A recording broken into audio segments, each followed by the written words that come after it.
Olá a todos. Vamos falar agora de uma outra temática que se prende com as questões associadas à responsabilidade social ou à responsabilidade social corporativa.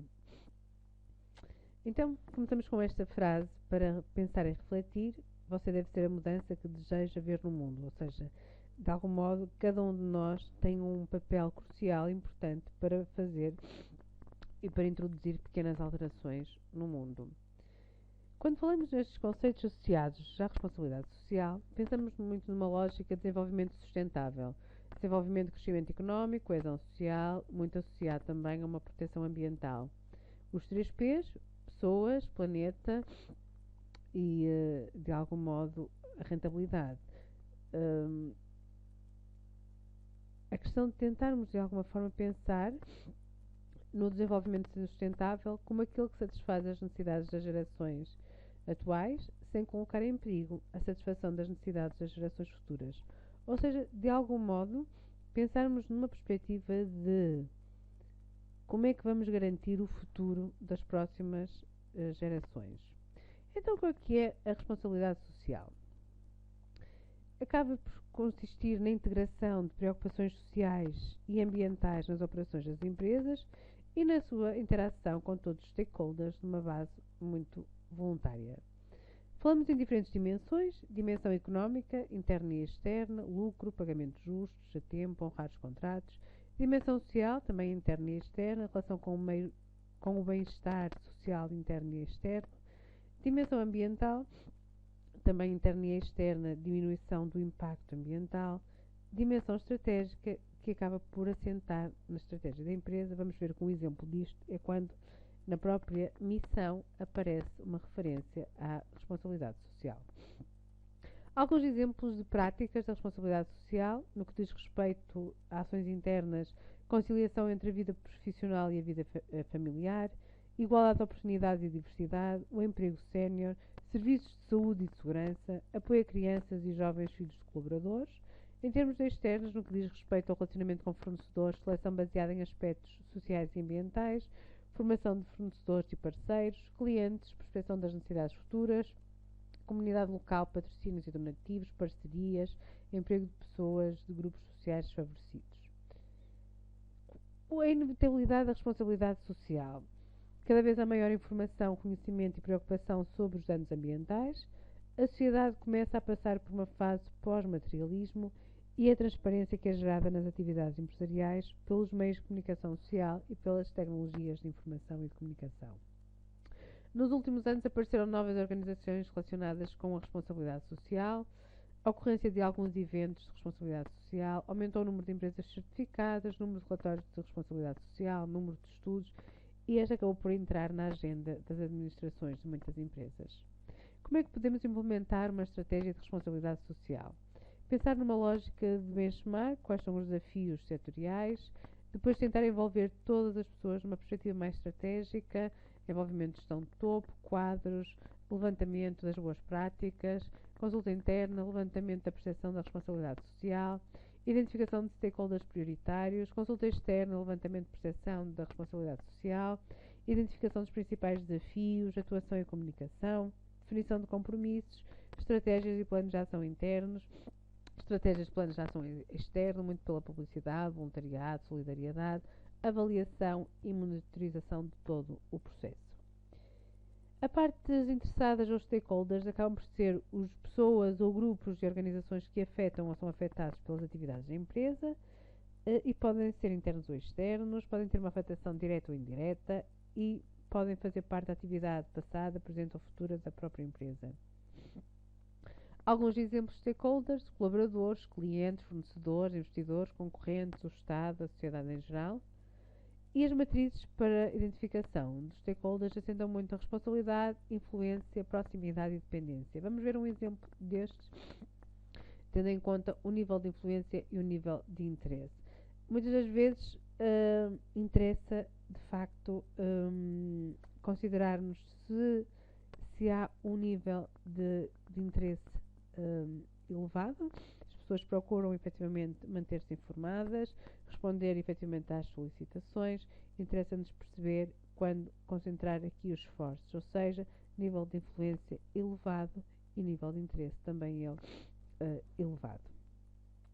Benefícios do envolvimento dos stakeholders: melhoria da gestão de risco e reputação das organizações, melhorar o princípio da transparência, identificação de novas oportunidades estratégicas, melhoria da tomada de decisão, desenvolvimento sustentável mais equitativo, construção de relações de confiança com todos os stakeholders. Acaba por ser, de algum modo, um círculo virtuoso, ou seja, envolvem-se os stakeholders, há uma credibilidade externa, um compromisso interno, a criação de valor e o ciclo continua. No que diz respeito às particularidades do ensino superior, o que eu vos vou apresentar foi um trabalho desenvolvido pela professora Sandra Gomes, que é diretora da licenciatura em Gestão do Marketing no regime presencial do IPAM Porto. Então, o trabalho que foi desenvolvido foi numa lógica e que está a ser desenvolvido é de perceber de que forma as instituições de ensino superior poderão trabalhar esta questão da responsabilidade social. Estas acabam por atuar como líderes na criação da mudança social e há uma promoção da responsabilidade social das instituições de ensino e de formação através do envolvimento contínuo de todos os stakeholders. Em geral, a responsabilidade social aplicada ao contexto de ensino estava muito circunscrita ao ensino e à formação. Segundo, este trabalho deve estar relacionado com o modo como as instituições gerem os seus recursos, maximizando o impacto positivo, minorando o impacto negativo. Mais contribuir para o ensino, as instituições de ensino e formação devem desenvolver no seu interior as ações e estratégias que doutrinam. Em alguns países, como os Estados Unidos e Reino Unido, o número de universidades com relatórios de sustentabilidade tem vindo a crescer exponencialmente. O contexto português é uma exceção. Poucas universidades publicavam o seu relatório.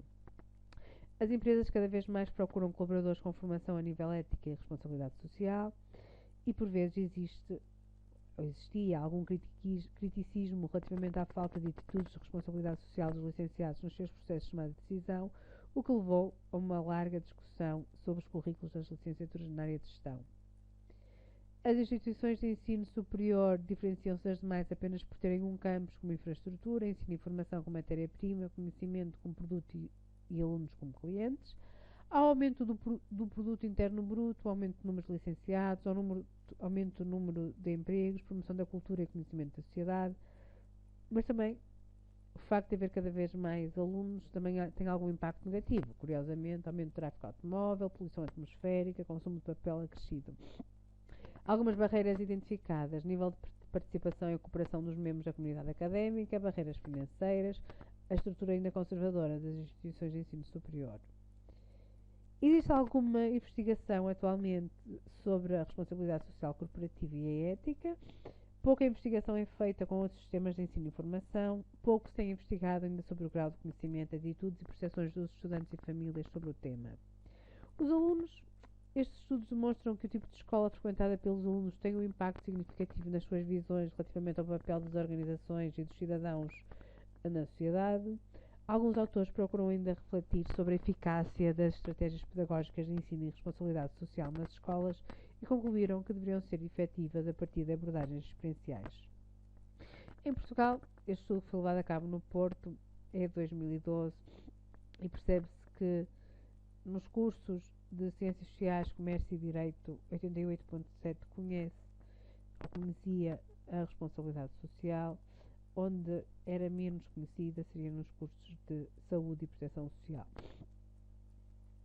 A sustentabilidade é sem dúvida uma oportunidade de liderança para as instituições de ensino e formação, antecipando a procura da sociedade dos poderes públicos para o desenvolvimento sustentável, antecipar a procura das empresas, antecipar a procura dos estudantes, realização de poupanças, ecoeficácia, antecipar futuros critérios de acreditação e diferenciar-se no processo ou no projeto de ensino e investigação.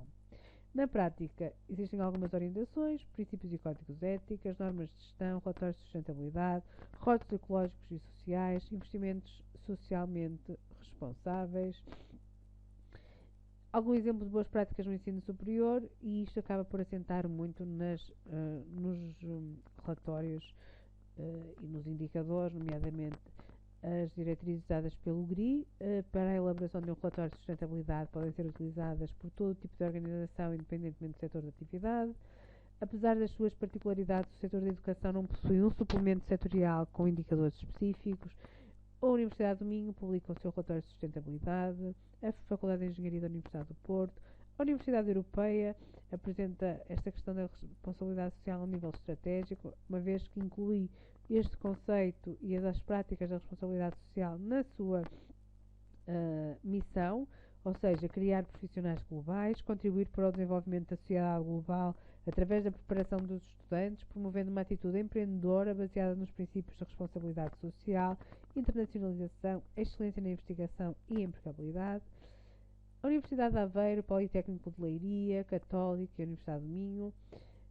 Referir-vos ainda que existe um grupo GRACE, Grupo de Reflexão e Apoio à Cidadania Empresarial, que acaba por ter uma missão de sensibilizar o mundo académico para as boas práticas de responsabilidade social e do empreendedorismo, promover a ligação e a aproximação entre as universidades portuguesas na temática da responsabilidade social corporativa, assenta em 4 pilares: sensibilização e formação, Academia GRACE, futuro profissional e voluntariado, e podemos encontrar nas universidades e nos parceiros do ensino superior a Universidade Europeia. Convido-vos depois a pesquisarem e a acederem o link para verem o tipo de ações que são desenvolvidas. Alguns exemplos internacionais: Harvard,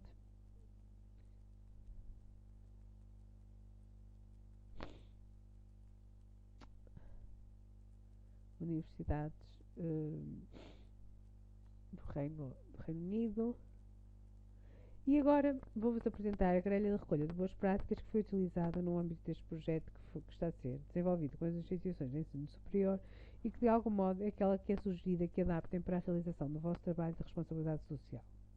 O que é que contempla esta grelha? Contempla as diferentes dimensões, dimensão estratégica, e o que vos é pedido é que de facto vocês façam uma adaptação à análise que vão fazer no vosso trabalho para a Universidade Europeia, a Laureate e o IPAM. Ou seja, vocês encontram dentro da dimensão estratégica a responsabilidade social está incluída na missão, na visão e nos valores.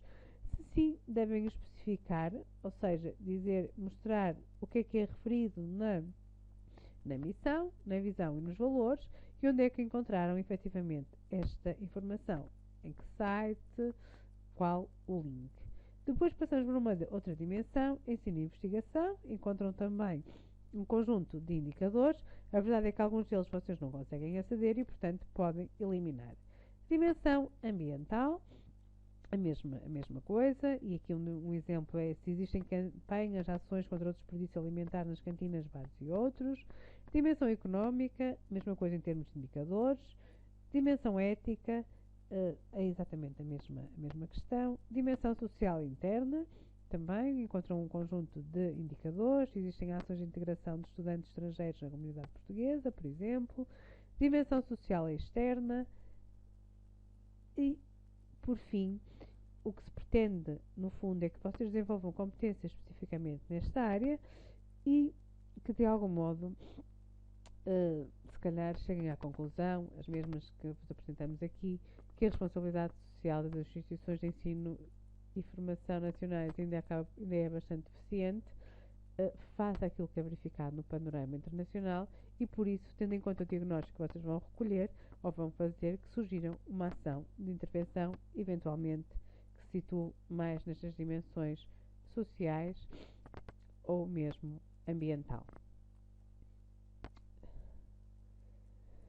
Para finalizar, é necessário correr o máximo possível para ficar no mesmo lugar. Se quisermos chegar a um outro lugar, devemos correr pelo menos 2 vezes mais rápido do que isso, disse a rainha Alice no País das Maravilhas. Terminamos por agora, espero ter sido esclarecido. Obrigada.